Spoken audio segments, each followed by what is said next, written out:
প্রমাণিত হয়ে গেল যে শুভেন্দু বাবু প্রথমেই বলেছিলেন 1.5 কোটি নাম বাদ যাবে, তাহলে কমিশন তো তার মানে সেই দিকেই হাঁটছে, দুজনের এরকম অঙ্ক মিলে গেল। এখন কেন বলছেন না অনুপ্রবেশকারী কোথায় নাই, কোথায় গেল রোহিঙ্গা? ওনার পার্টি বলছে, উনি বলছেন। যেটা আমরা আন্দাজ করেছিলাম 1 কোটির বেশি ভুয়ো নাম আছে, আর সেদিকেই যাচ্ছে। প্রায় 65 লক্ষ বাদ হয়ে গেছে। 50 লক্ষ লোককে ডাকার পরেও এসআইআর ভেরিফিকেশনে আসেনি, এই নাম তো বাদ যাবেই। তারপরে আরো প্রায় 35 লক্ষ নাম যেগুলো থাকবে বিভিন্ন কারণে ডিসপিউটেড, সেখান থেকেও কিছু বাদ যেতে পারে।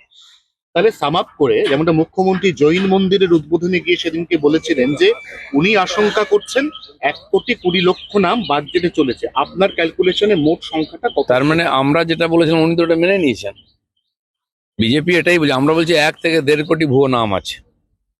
এই নামগুলোকে বাঁচাবার জন্য এত নাটক মমতা ব্যানার্জি লোকেরা করেছেন। 1.5 কোটি লোককে নোটিশ দিয়েছেন ওনার কর্মচারীরা, এবং যাতে ব্যাপারটা পুরো গুলিয়ে যায়, যাতে ইলেকশন কমিশন রেগে মেগে বলে দেয় যাক আর ভেরিফিকেশন সবাই নাম ঢুকিয়ে দাও, সেই আশায় ছিলেন। তো সেটা হচ্ছে না। ওনারা গেলেন কোর্টও বুঝে গেছে এনাদের চালাকিটা, তারাও ছাড়ছে না। এই যে শুদ্ধিকরণ চলছে ভোটার লিস্টের, সবাই দিকে তাকিয়ে আছে। আমরা চাইছি এটা ঠিকঠাক হোক। নির্বাচন কমিশন এবং আদালত সবাই পশ্চিমবাংলার পরিস্থিতি বোঝেন, কারণ পশ্চিমবাংলা একটা বড় থ্রেট হয়ে গেছে। এখানে এত বিদেশি লোক, অবৈধ লোক ঢুকে পড়েছে, তারা যদি নাগরিক হয়ে যায়, ভোটার হয়ে যায়, তাহলে তো গণতন্ত্রের কি মানে থাকে? বা দেশের সুরক্ষায় আর পড়ে যাচ্ছে এখন রিস্কের মধ্যে। দেখুন সেদিন যে উগ্রপন্থীরা ধরা পড়েছে, তারা পশ্চিমবাংলা থেকে গেছে এবং টিএমসির মেম্বার, টিএমসি পার্টির লোক তারা। তো উগ্রপন্থী, গ্যাংস্টার, অ্যান্টি সোশ্যাল, এই সমস্ত লোকেরাই এখন টিএমসি কে চালাচ্ছে। প্রথম তালিকায় 1 কোটির বেশি নাম বাদ চলে যায়, তাহলে সেটার বেনিফিট কারা পাবে? মানে বিরোধী পক্ষ পাবে না শাসক পক্ষ পাবে না কেউই পাবে না, সমান সমান হয়ে যাবে? বিরোধী পক্ষ তো পাবেই, কারণ কি যে ভোটটা বড় বড় নেতারা টিএমসি, দেখুন তাদের এলাকায় 50, 60, 70 হাজার করে নাম বাদ গেছে। 20%-এর বেশি নাম, 75,000 বাদ গেছে একটা অ্যাসেম্বলি থেকে। তো আপনি ভাবতে পারেন 20-25% নাম যদি ভুয়ো থাকে, যারা জিতে এসছে তাহলে কার ভোটে জিতেছে? ন্যাচারালি সমস্যাটা ওদের। তাই এসআইআর ঘোষণা হতেই আর একদম টিকি খাড়া হয়ে গেছিল, শেষ হয়নি, হতে দিচ্ছে না, এখনো সেই একই গন্ডগোল চলছে। তো বোঝাই যাচ্ছে কার ক্ষতিটা হবে। কমিশন সূত্রে খবর প্রায় 7,08,00,000 লোকের নাম থাকছে, কারণ প্রথম শুনানিতে যারা ডাক পেয়েছেন তাদেরও নাম থাকছে, নামের পাশে অ্যাডজুডিকেশন উল্লেখ থাকবে। অর্থাৎ 28 তারিখ যে প্রথম তালিকা কমিশনের, নতুন ভোটারদের নাম সাপ্লিমেন্টারি তালিকায় থাকবে। তাহলে তারা কি করবে? মানে যারা নমিনেশনের সময় যাতে নাম বাদ যাবে, তারা কি করবে? দেখুন এই যে 58 লক্ষ নাম ফর্ম ফিল আপে বাদ চলে গেছে, তারপরেও 1.5 কোটি লোককে নোটিশ করা হয়েছে। তার মধ্যে 50 লক্ষ লোক আসেনি, মানে 1,15,00,000 নাম তো গেলই। এরপরে যে নাম বাদ যাচ্ছে তার থেকেও বাদ যেতে পারে। বাকি ডিসপিউটেড যেটা আছে ধীরে ধীরে সমাধান হবে, সাপ্লিমেন্টারি লিস্টে এসে যাবে। যাদের কাছে বৈধ ডকুমেন্ট আছে তারা কেউ বাদ যাবে না, তারা ভোটার হিসেবে ভোট দেবে। নামের পাশে প্রমাণিত হয়ে গেল যে শুভেন্দু বাবু প্রথমেই বলেছিলেন 1.5 কোটি নাম বাদ যাবে, তাহলে কমিশন তো তার মানে সেই দিকেই হাঁটছে, দুজনের এরকম অঙ্ক মিলে গেল। আচ্ছা, মমতা ব্যানার্জি 2005 সালে পার্লামেন্টে স্পিকারের মুখে কাগজ ছুঁড়ে দিয়েছিলেন, বলেছিলেন অনুপ্রবেশকারী ভরে গেছে পশ্চিমবাংলায়। তো তখন তো উনি এত আগে বলেছেন, আমরা এখন বললাম, তাহলে তো একই কথা বললাম। উনি ভালো করে জানতেন ভরে গেছে, এখন তারাই দেশের বিপদ ছিল, এখন তারা তার সম্পদ হয়ে গেছে। এখন কেন বলছেন না অনুপ্রবেশকারী কোথায় নাই, কোথায় গেল রোহিঙ্গা? ওনার পার্টি বলছে, উনি বলছেন। উনি জানেন তাদেরকে আঁচলের তলায় রেখেছিলেন, সেটা বার করে দিয়েছে কমিশন।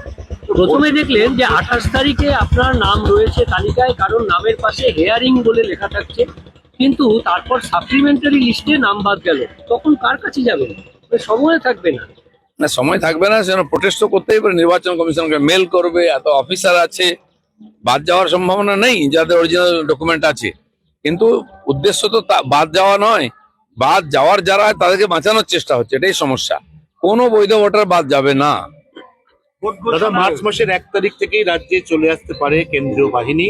আপাতত প্রচুর কেন্দ্রীয় বাহিনী আগাম পাঠিয়ে রাখা হবে, ভোটের দিন ঘোষণা হলে এই বাহিনীর সংখ্যা বেড়ে যাবে। দেখুন, ভোটের প্রচার শুরু হয়নি, হিংসা শুরু হয়ে গেছে।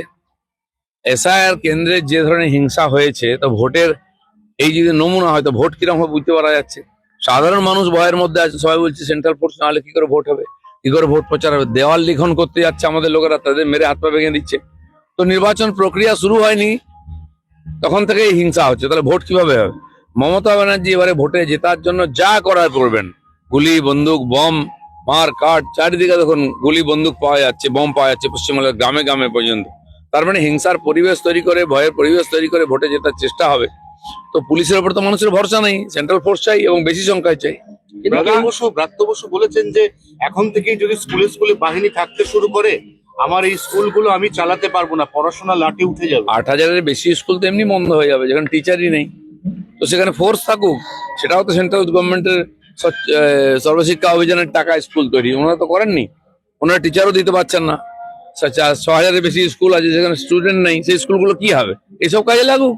দাদা, হাওড়ায় যে গুলি চললো, গুলিকাণ্ডে মানে শাসক দলের ঘনিষ্ঠ হলে কি কোথাও কি ছাড় পাওয়া যাচ্ছে? হারুন রশিদকে পাওয়া গেল না, সোনা পাপ্পুকে ধরতে পারছে না, মানে শাসক দল হলেই দেখুন, গুলি চালাতে পারবে। শাসক দলের ঝান্ডা ধরে নিয়ে খালি স্লোগান দিন মা মাটি মানুষ, কেউ আপনার গায়ে হাত দেবে না। দেখুন, বাংলাদেশ থেকে সে উগ্রপন্থীরা এখানে ঝান্ডা ধরেছে, সে ডকুমেন্ট পাকাইছে, ধরা পড়েছে। এবং এটা করে আপনি কাটমানি খান, লুটপাট করুন, জমি দখল করুন, যা ইচ্ছা সরকারি পদ নিয়ে নিন, কে কিছু বলবে না। যে রাজ্যে এমএলএ খুনিকে পেছনে বসিয়ে বাইক নিয়ে ঘুরে বেড়ায়, মানুষকে থ্রেট করে যে দেখে নাও, কথা না শুনলে গাইকে নামিয়ে দেবো, উড়িয়ে দেবে, তো সেখানে আপনি কি আশা করতে পারেন? সেই জন্য ভোটের কি পরিবেশ তৈরি হবে সেটা আশা করা যাচ্ছে। এসআইআর ক্ষতিগ্রস্ত 56টি পরিবার, তাদেরকে চাকরি দেওয়া হবে, পাশাপাশি আরো 5টি পরিবার মানে হয়রানির শিকার হয়েছে, তাদেরকেও চাকরি। কোথাও কি ভোটের রাজনীতি? এত চাকরি আছেটা কোথায় যে দেবেন? নাকি খালি প্রতিশ্রুতি দিচ্ছেন? ভোটের পরে উনি জানেন তো উনি তো সরকারে থাকবেন না, চাকরিটা আর দেবে কে? সেই জন্য এইসব কথা বলে যাচ্ছেন। চাকরি খালি কারণ এই যে ছাত্রছাত্রীরা পাস করে রাস্তায় বসে আছে, তাদের চাকরির দরকার নেই, তাদের ভবিষ্যৎ দরকার নেই। বহু লোক চাকরির জন্য ঘুরে বেড়াচ্ছে, পরীক্ষার পরে চাকরি হয় না, চাকরি চলে গেছে, তাদেরটাও ভাবুন, তারাও তো ক্ষতিগ্রস্ত। প্রধানমন্ত্রীর বয়ানে মুখ্যমন্ত্রী যে চিঠি জনতার উদ্দেশ্যে প্রকাশ করলো, তাতে বলা হয়েছে বাঙালির নির্যাতন, রাজ্যকে আর্থিক বঞ্চনা সহ 5টা স্বীকারোক্তি করেছেন মুখ্যমন্ত্রী। এখানে কেন্দ্র সরকারের টাকা পাঠানো হচ্ছে মানুষের উন্নয়নের জন্য, সেখান থেকে এখানকার লোককে বঞ্চনা করেছে, বাঙালির বঞ্চনা নয়। ওপার বাংলা থেকে হিন্দুরা এসে গেলে টেনশন, রোহিঙ্গা এসে গেলে কোনো টেনশন নেই, তারা বাঙালি হয়ে যাচ্ছে। কিন্তু অন্য রাজ্য থেকে এই দেশের যারা বৈধ নাগরিক, তারা যদি এখানে আসে, তার বিরুদ্ধে আন্দোলন করা হচ্ছে, তাদেরকে তাড়াবার চেষ্টা হচ্ছে। কিন্তু বাংলাদেশ থেকে যদি অনুপ্রবেশকারী ঢোকে, তারা বাঙালি হয়ে যাবে, তাদের এখানে থাকার অধিকার আছে, আর তাদেরকে ভোটার হিসেবে রাখার জন্য মমতা ব্যানার্জি চেষ্টা করছে।